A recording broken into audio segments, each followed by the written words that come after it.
আচ্ছা, বলেন তো আপনারা এটা কিসের ডিম? তো এইটা কিন্তু আসলে বড় একটা মাছের ডিম। আর এই মাছের ডিমগুলো কিন্তু অনেক বিশাল আকারের ছিল, তো সেইখান থেকে কিন্তু 1 কেজি পরিমাণে নিয়ে আসা হয়েছে। তো বাজারে গেলেই কিন্তু আসলে খোঁজা হয় যে মাছের ডিম আছে কি না। আমার কাছে মাছের ডিম খুবই ভালো লাগে। তো এই মাছের ডিমগুলো আসলে পাওয়া গেছিলো এখানে। 1 কেজি পরিমাণ মাছের ডিম আমি নিয়ে আসছি। আর তারপরে কিন্তু এখান থেকে অল্প একটু পরিমাণে আজকে ভাজি করব। তো এই মাছের ডিমগুলো আমি একটু অন্যরকম করে ভাজি করি, মানে আমার কাছে এমনিতে শুধু ভাজি করলেই ভালো লাগে মাছের ডিমগুলা। তো হ্যালো এভরিওয়ান, আসসালামু আলাইকুম। যেখান থেকে আমার ভিডিওটি দেখছেন আশা করি আপনারা অনেক ভালো আছেন। আলহামদুলিল্লাহ, আল্লাহর রহমতে আমি বেশ ভালো আছি।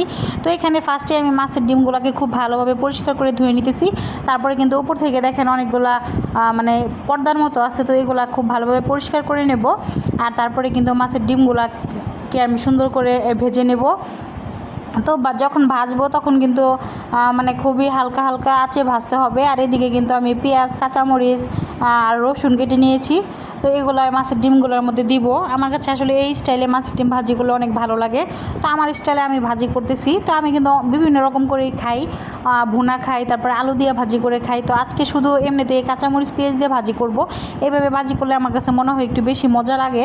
তো এদিকে দেখতে পাচ্ছেন একটি প্যান বসিয়ে দেওয়ার পরে পরিমাণ মতো তেল দিয়ে দিলাম। তেল গরম হওয়ার পরে কিন্তু আমি ডিমটাকে দিয়ে দিলাম। তো ডিমটাকে এখন উল্টিয়ে পাল্টিয়ে ভালোভাবে ভেজে নেব। আর তারপরে কিন্তু এখানে হলুদের গুঁড়া, মরিচের গুঁড়া, পরিমাণ মতো লবণ সব কিছু দিয়ে তারপরে মাছের ডিমটাকে খুব ভালোভাবে ভেজে নেব, যেন একদম লবণ মরিচ সব কিছু মাছের ডিমের ভিতরে ঢুকে সেভাবে ভাজি করতে হবে।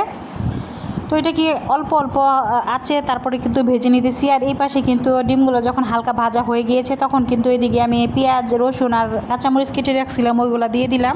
তো ওইগুলোকে এখন খুব ভালোভাবে ভেজে নেব সুন্দর করে, একদম লাল লাল করে। তারপরে কিন্তু একসাথে মিশিয়ে নেব, মিক্স করে তারপরেও কিন্তু অনেকক্ষণ ভেজে নেব। একদম যখন মচমচে ভাজা হয়ে যাবে তখন কিন্তু নামিয়ে নেব।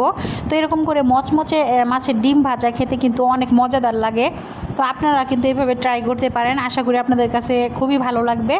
আর যেহেতু আজকে শুক্রবার, একটু ভিন্ন স্টাইলের কোনো কিছু রান্না করার ইচ্ছা ছিল, তো সেই জন্য কিন্তু মাছের ডিম ছিল, তো মাছের ডিমগুলোকেই রান্না করলাম। আর এই মাছের ডিম দিয়ে কিন্তু অনায়াসে আপনারা অনেক ভাত খেয়ে নিতে পারবেন। যখন মুখে রুচি থাকবে না, অন্যরকম কোনো খাবার ট্রাই করতে মন চাইবে, তখন কিন্তু এরকম মাছের ডিম খাইতে পারেন। আপনাদের কাছে আশা করি অনেক ভালো লাগবে। তো দেখতেই পাচ্ছেন আমি কিন্তু এখন মিক্স করে নিয়েছি। আর মাছের ডিমগুলোকে হালকা আছে লাল লাল করে ভেজে নিতেছি, যেন ভিতরে খুব ভালোভাবে সিদ্ধ হয়ে যায় সেই জন্য। তো একদম কিন্তু কালারটা লাল করে ফেলছি। তো এইভাবে কিন্তু লাল লাল করে ভেজে নিতে হবে। তো আজকের ভিডিওটি আপনাদের কাছে কেমন লাগলো অবশ্যই কমেন্ট করে জানাবেন। আর আপনারাও কিন্তু এভাবে ট্রাই করতে পারেন। আজকের ভিডিওটি এই পর্যন্তই। সকলে ভালো থাকবেন, সুস্থ থাকবেন। আল্লাহ হাফেজ।